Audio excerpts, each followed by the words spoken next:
Will Robinson here from Robinson's Auto. Welcome back, guys. Hope you're enjoying this Automotive AC series. Today we're going to pick up where we left off on part 1, where we went in, found the AC leak using a couple different methods. If you haven't seen that video, I suggest that you check it out. I'll leave a link in the description.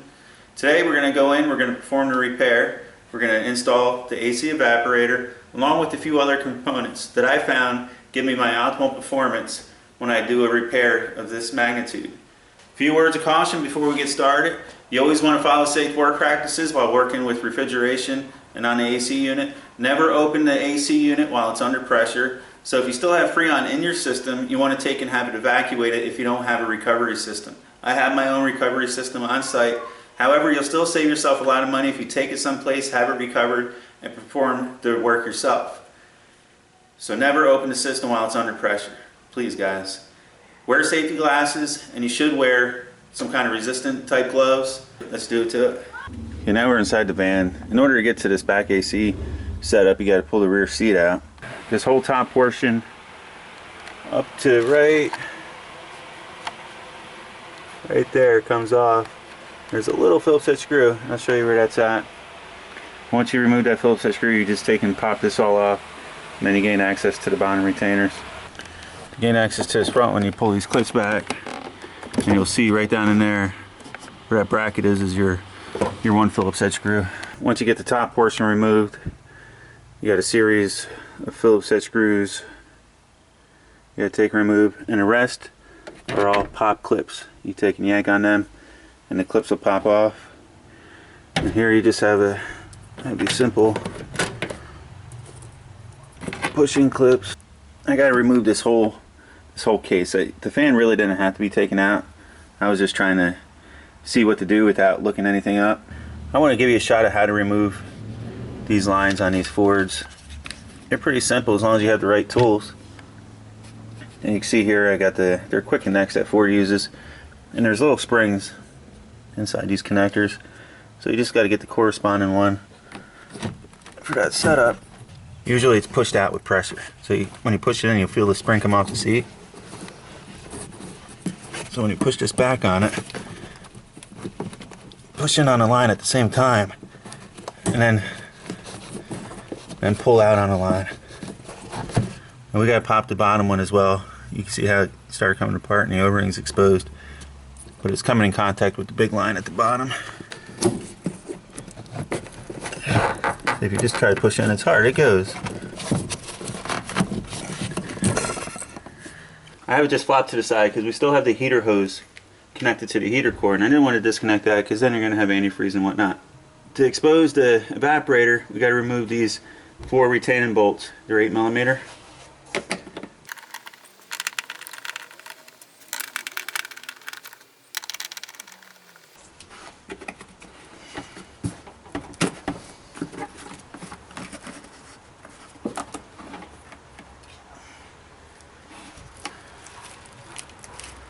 Here's our evaporator.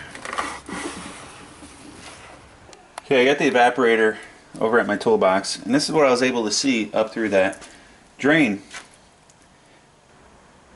can see how the green really stands out with this light.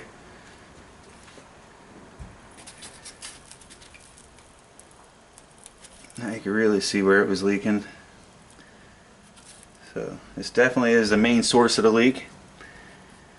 And if you had something on the evaporator or the condenser leaking, this is something similar to what you would see up front on your condenser around your coils.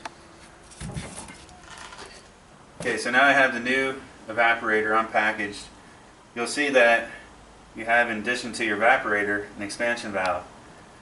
Now if you're going to have to remove this and whatnot, it's always a good practice to replace your expansion valve and or your orifice tube. This one has both. The rear AC uses an expansion valve.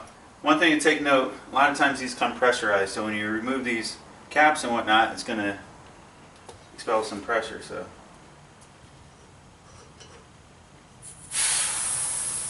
I don't know if you heard that. That's a good sign. That means however long this thing was sealed for, it held its pressure. Okay, our expansion valve came with 2 new O-rings. One bigger one, one smaller one. You know the bigger one's going to go on the bigger side, evidently. Put a little bit of oil on these O-rings so when you tighten them up they don't bind too much. Preferably not the stuff with the dye in it, because you want to be able to look at this repair after you're done. And you don't want the dye seeping out because you installed it on the O-ring. Specifically just for doing this, so I don't contaminate my good stuff. Then we're going to turn this coil. You just don't want to kink it because there is a small charge inside of this that you don't want to release. So I just simply want to get this down near this tube, similar to that other one. So just be gentle with it.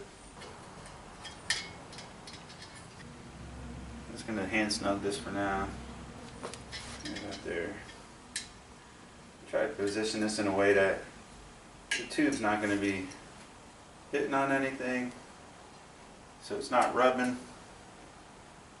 The last thing you want to do is have it rub a hole in itself. I like leaving that coil in there because it takes up all the extra, you know what I mean. Okay. So what I'm going to do to help hold this to the tube, so I actually have a tape that's almost made for something like this. And it's good for lower temperatures, higher temperatures and whatnot, and it actually sticks to itself. It's like a rubber. I want to put it right around in the same location as the old one.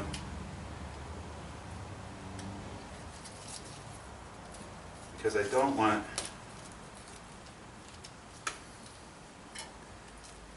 it to interfere with anything else in the vehicle. So I'm stretching it tight because I don't want it vibrating against itself. It's not electrical tape. Wish I had the case for it. If I can find the name of it, I'll put a link in the description. And there you have it. That's how I usually set them up. That gives it a good contact point, isolates it, insulates it somewhat, and gives it a proper point of reference, per se. Now we're going to take and remove the tube from that side of the expansion valve. And this one is a 3/4 and a 1/2 inch. Usually works out, guys. But sometimes it doesn't when they're super tight. It's going to fight me, but that's okay because we're not too concerned about this expansion valve anymore. I know all I really need is this tube. So I can take it and pretty much hold that to anything because it's wanting to round off on this one side. I'm going to start with a pair of channel locks because it's real tight to get in there. We'll see if we can get in there and hold that from twisting on us. The channel locks.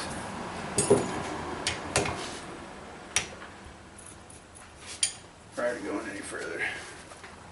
Yeah, that was not working too well. I need something small to get in there.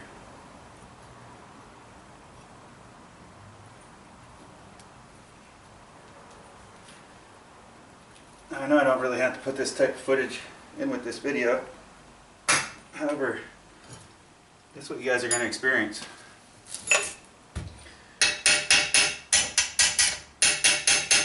And you're probably saying, oh, you're using your wrenches. Okay, I'll use my pliers. How about that? Just want to see if I could wiggle some of that stuff loose. And there you have it. Essentially all the vice grips we're doing is keeping this lower line from twisting around on me and holding the backside from spinning. Because the backside essentially isn't going to spin per se because it's part of the expansion valve. This is the only side that spins.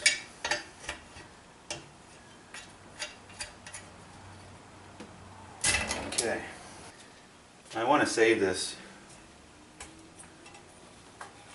insulator. I'm going to take and carry that over with us. Here's the old O-ring. I'm going to take and pop that out.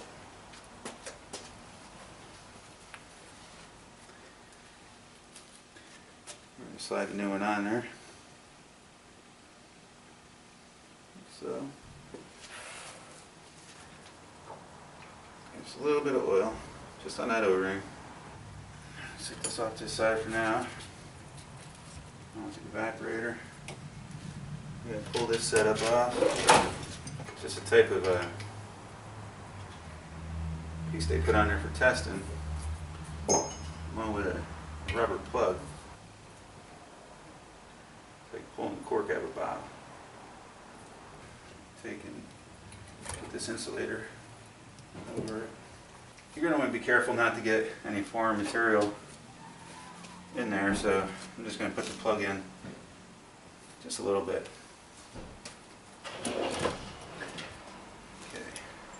Okay. I'm removing every cap as I go, step by step. Make sure everything's going together nice and square. Okay, now we're going to use wrenches on this one because we shouldn't have too much of a problem. Get it tight. And you're using O-rings to seal it, guys, so you don't have to kill it.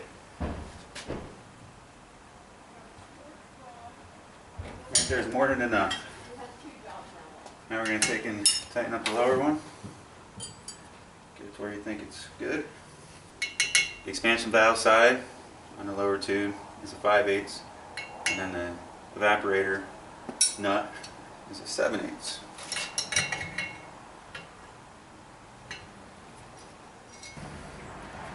By finessing this tube a little bit, and everything down where it belongs. Okay, so that's everything switched over on the evaporator. We'll just stick that on there like so. Now one thing I want to take with me, because the new evaporator didn't come with it, is this insulation piece. So I want to try to be careful. I know it's torn in a couple spots. I want to try to peel it off the old. Now I got it cleaned up, I'm going to take some 3M Super 77. It's a spray adhesive, and it's a mild, it's safe on aluminum and whatnot, which that's a aluminum core.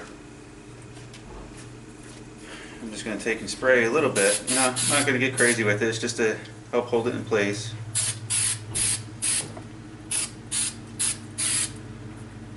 And you should probably wear some gloves or something while you're doing this. Hindsight's 20/20.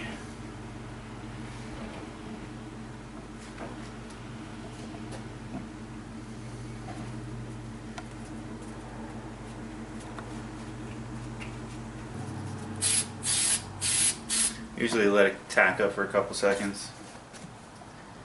I make short work of it on video, I guess.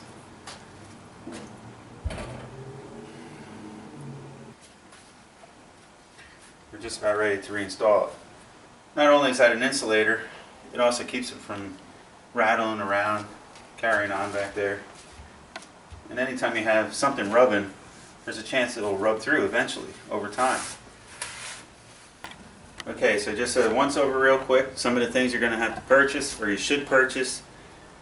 You'll find your AC leak, so you're going to get the component that needs to be replacing. In this case it was the evaporator. So in addition, we also replaced the expansion valve, and we're going to be replacing the accumulator dryer. There's a sack of material in here, I'm not 100% sure of its makeup, but it absorbs moisture. So over time this has to be replaced, and during a service like this, when you open the system, it's the best time to do it, and it'll give you your optimal performance. Along with the accumulator and the expansion valve, up front there's going to be an orifice tube, and we're going to be replacing the orifice tube. So pick yourself up, whether it has an expansion valve, an orifice tube, you may only have one or the other. Find out what your vehicle needs, along with the accumulator, and of course the Freon and the proper oil.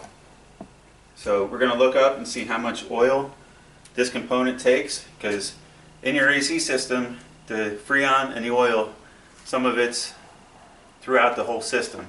So they have a calculation of approximately how much each component holds. So say this might be an ounce or so. We'll look it up, and the same thing for the evaporator. Because if you took notice, while I was working with the old evaporator, we had some of the oil and whatnot end up on the top of my toolbox. That was the oil that was suspended throughout the system inside this evaporator. So that has to be replaced. And when we pull the accumulator off, it's going to be the same scenario. Okay, so now we're getting ready to install the evaporator into its containment area, and if you see where the door separates and whatnot, that's where this insulator comes in. So that's why I want to make sure I had this back on this unit. So now we're going to simply, if you have some contaminants in there and stuff and dirt, just take and wipe it out. I already did. So now we're going to try to reinstall it back into its box. Like so.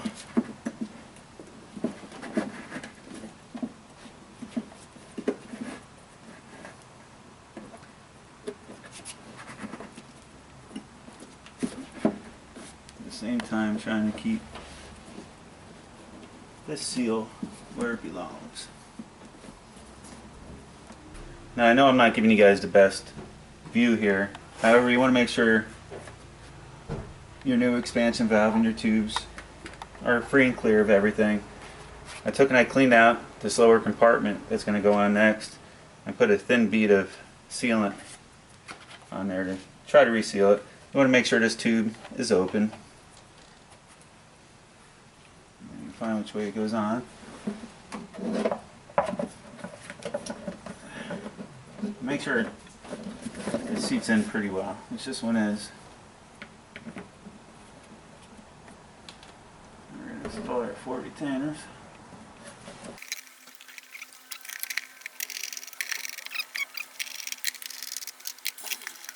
Okay.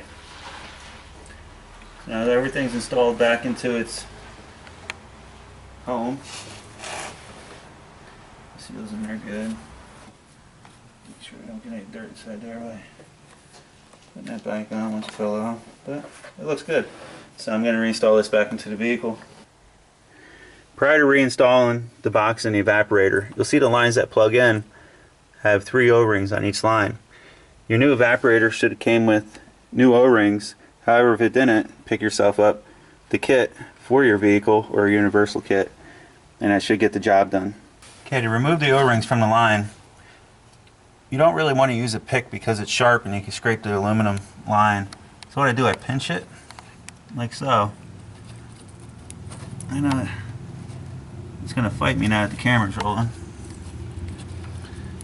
But even if you could just pinch it, then get the pick underneath it and peel it off slowly, that's good. If you could do it all by hand, that's the best method.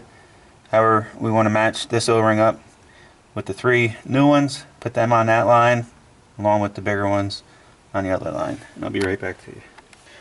Okay, so now that we have the new O-rings in place, I'm going to take and apply a little bit of the PAG oil.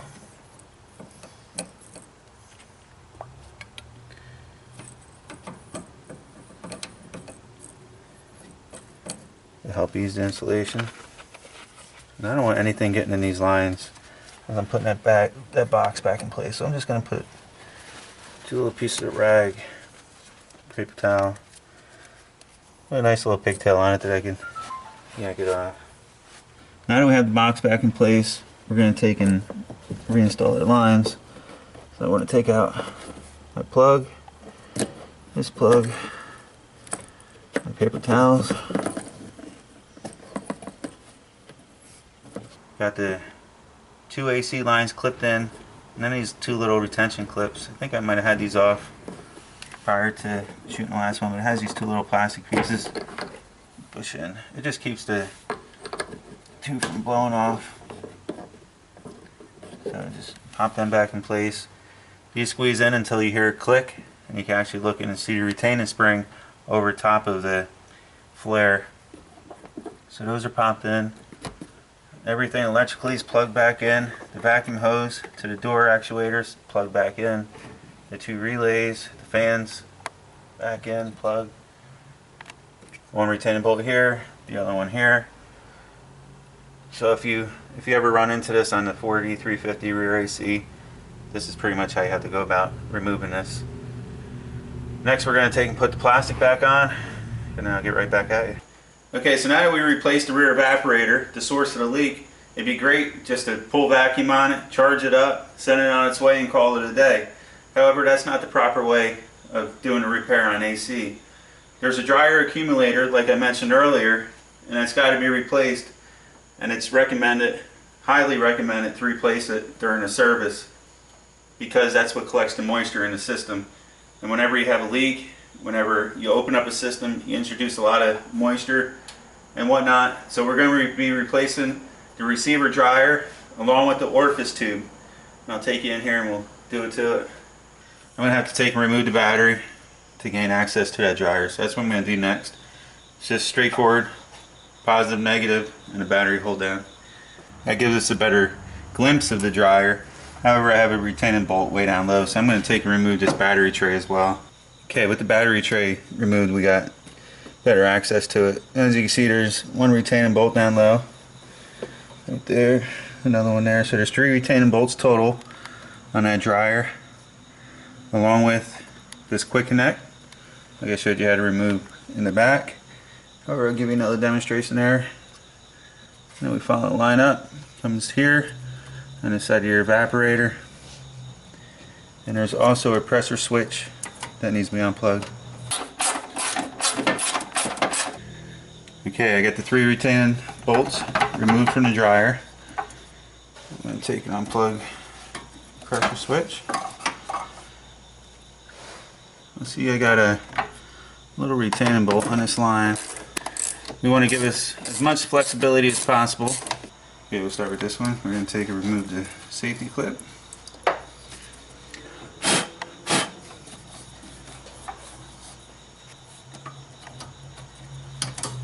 Proper size tool. Remember, like I said, push in a little bit on the line.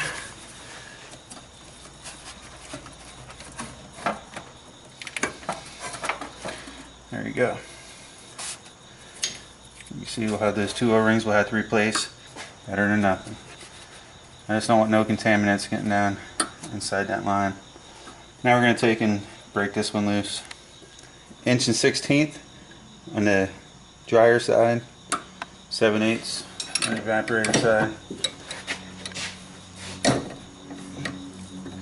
As you can see, guys, that wasn't very tight. Definitely want to use 2 wrenches. You do not want to put any excess pressure on this evaporator because we don't want to be tackling that one as well. So I'm going to take and put another piece of something or another up inside that one. Looks like I got to take and remove this clip to give me a nice free access.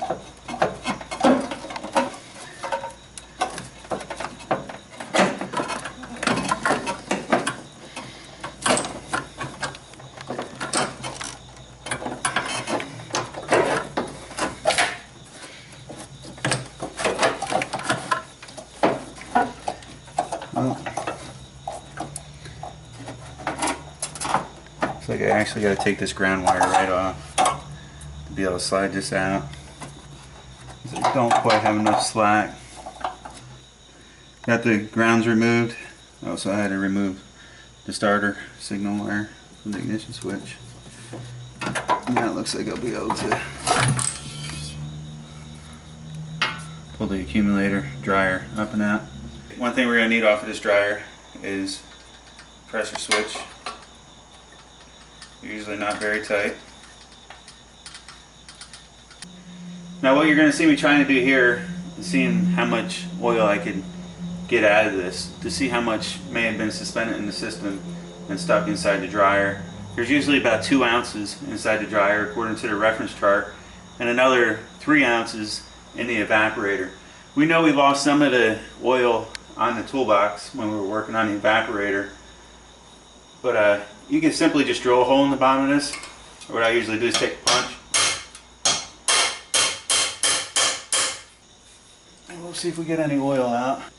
I kind of missed the whole recording part of scaling it out, but once I poked the hole in the bottom, I was able to get about 1.5 ounces of oil out of there. They say to add about 2 ounces to the dryer accumulator on the suction side whenever replacing it. That's the reference for this vehicle. So we're going to assume right around 2 ounces drained out of this one as well. But you should measure it. It's a good practice. However, we're going to use the reference chart and add what they recommend for the rear evaporator along with the accumulator. Okay, so looking at the reference chart, we're going to add 2 ounces for the dryer and 3 ounces for the evaporator. Got a clean new cup. Let me tear that out. I'm going to use the pre-mixed PAG 46, what the vehicle recommends. Now you could get just straight PAG 46, dump it in there and put a little dye with it. I like putting dye in along with the repair. That way if something comes up, we can find it. So we're going to put a total of 4 ounces.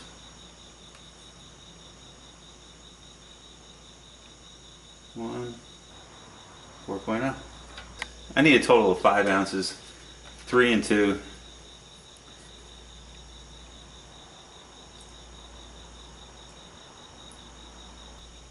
Here you go, 5 ounces. Now we're good. For some reason I was just doing 2 and 2 in my head because that's pretty much what I thought I got out of it. We're going to take and put the pressure switch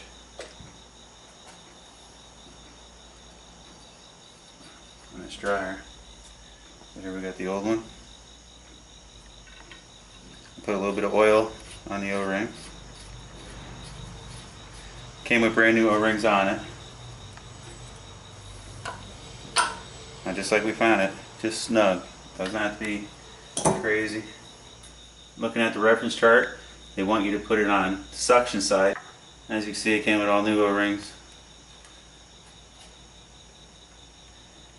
We're going to add everything into the dryer.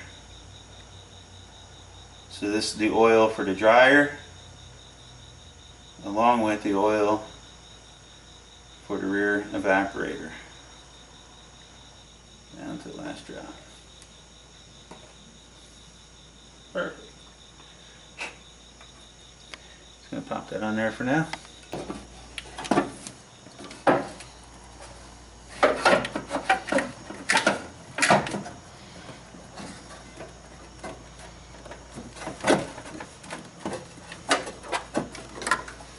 Sometimes it's easier said than done.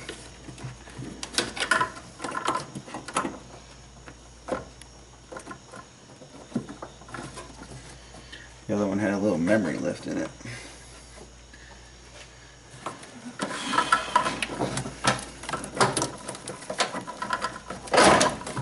There you go. Something like that. And now I'm just going to put my retaining bolts in there. Retaining bolts are in and tight. I've got my pressure switch. Starter solenoid. Ignition wire.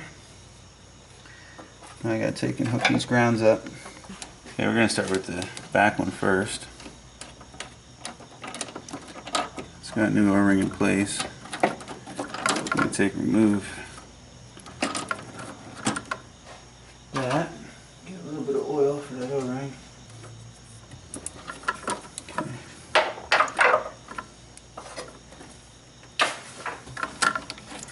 A little up. I'll get this. Go in there like so. Just give me a little bit more room. I'm going to remove this just so I can get my fingers around this a little better. And then I'll tighten it down. Remember, I don't want to put too much pressure on the evaporator side.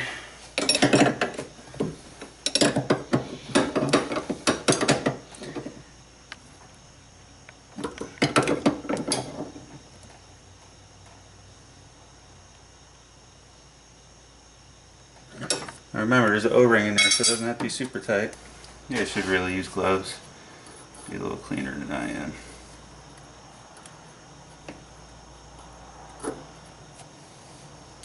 Add a little clip in there for the spring. So I'm going to remove a rag, make sure it's all there.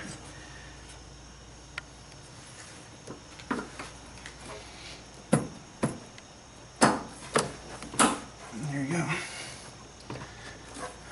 Now can you zoom in and show them that clip. And that tool, when you put it on, pushes the inside of that spring and expands it out over top of that flare and releases it. And then when you pop it in, it simply locks itself in place. And now I'm just putting all my little retaining screws back in. The two for the washer and the one for this. Next we're going to go in and replace the orifice tube. It's mounted in line right at the front evaporator. Just like the expansion valve was mounted right next to the rear evaporator, this orifice tube is mounted on the same line inside this line as the evaporator. And I can tell where it's at because of this crimp in this line. That's where that seats. So it's a 3/4 and a 7/8.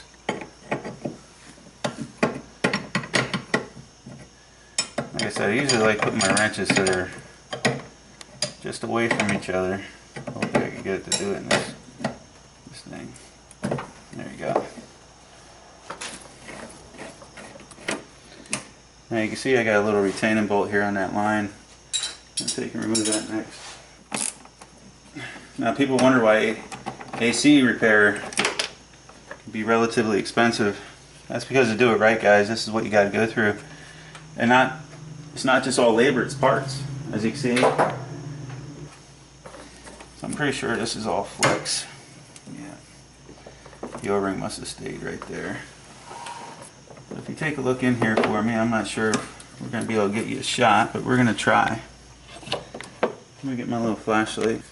And I don't know if you can see that little black nub sticking out in the back. Well, that's the orifice tube.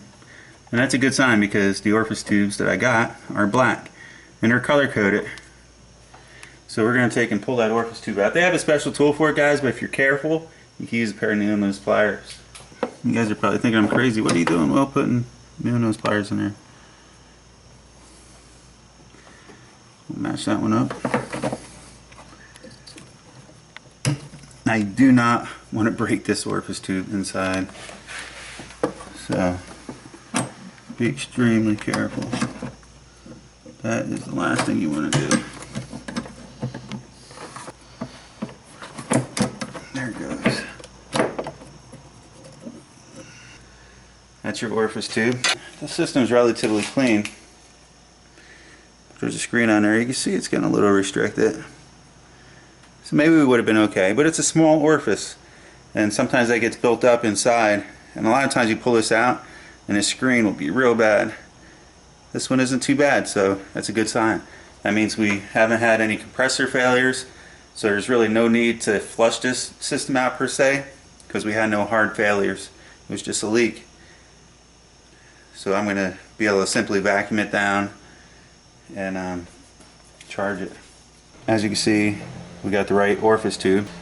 We just got a little bit of oil on our O-rings to help it slide in. And you've seen the black that I pulled out. That was... There you go. That's all there is to it. You just push it in until you can't push it no further because it's going up against that crimp in the back. And that's a good point of reference. When you find this, it's usually where your orifice tube is in line. Okay, I got our new O-ring installed. Just going to apply a little bit of oil. Yes, I know it's very repetitive, guys, but it's something you want to do on everyone. Helps it slide together. And before I tighten that up, I want to put my little retaining bolt in place.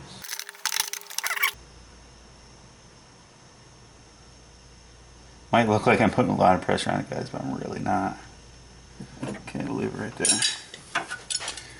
Also want to put our safety. Okay. Now I just got to put the battery tray in and the battery. Okay, so now that we have the system all buttoned up, we want to take and pull the vacuum. So we're going to need our manifold set.